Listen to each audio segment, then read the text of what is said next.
Transport xizmatlari sifatini oshirish, aholiga zamonaviy xizmat turlarini ko'rsatishni joriy etish maqsadida O'zbekiston Respublikasi Transport vazirligi tomonidan keng ko'lamli ishlar amalga oshirilmoqda. Jumladan, xorijiy davlatlarga vaqtinchalik ishlash uchun chiqib ketayotgan fuqarolarning o'z vaqtida manzillariga xavfsiz yetkazib qo'yishni tashkil etish maqsadida O'z Avtotranservis mas'uliyati cheklangan jamiyati avtobusda tashuvlarni amalga oshirishga ixtisoslashtirilgan milliy korxonasi tashkil etilgan edi. Mazkur ushbu avtobuslarda haydovchi va yo'lovchilar uchun barcha qulayliklar yaratilgan. Konditsioner, salondagi iqlim nazorati, aktiv va passiv xavfsizlik tizimlari shular jumlasidandir. Avtobus 51 nafar yo'lovchini o'z bag'riga sig'dira oladi. O'rindiqlar yumshoq bo'lib, har bir yo'lovchiga maksimal darajada qulaylik yaratilgan.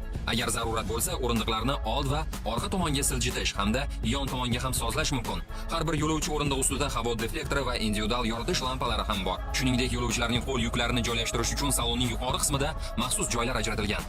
Uzoq safar davomida yo'lovchilarning zerikmasligini ta'minlash maqsadida avtobus saloni yuqori klassdagi media tizim va ikkita monitor bilan jihozlangan. Bundan tashqari, rul boshqaruvida bo'lgan haydovchiga ham alohida qulayliklar yaratilgan. Haydovchining ish joyi yaxshi jihozlangan. O'z Avtotranservis MCH korxonasi ushbu yangi avtobuslarda samarali faoliyat ko'rsatishni tashkil etish maqsadida maxsus tanlov asosida 120 ga yaqin haydovchilarni saralab oldi. Ularning malakasi maxsus o'quv dasturi asosida muntazam ravishda oshirib boriladi. O'zbekiston Respublikasi Transport vazirligi tomonidan talab yuqori bo'lgan, yo'lovchilarning katta oqimi harakatlanayotgan xalqaro yo'nalishlarda avtobus qatnovlarini tashkil etish borasida muntazam o'rganish ishlari olib borilmoqda. O'zbekiston Respublikasiga esa Toshkent-Bishkek, Tojikiston Respublikasiga Toshkent-Dushanbe, Samarqand-Panjikent, Termiz-Dushanbe, Denov-Dushanbe, shuningdek Rossiya Federatsiyasiga ikkita Toshkent-Nijniy Novgorod va Toshkent-Qozon yo'nalishlari shular jumlasidandir. Muntazam avtobus qatnovlarining nafaqat poytaxt Toshkent, balki mamlakatimizning boshqa shahar va tumanlari markazlaridan ham yo'lga qo'yilayotgani aholimizga yanada qulaylik yaratmoqda.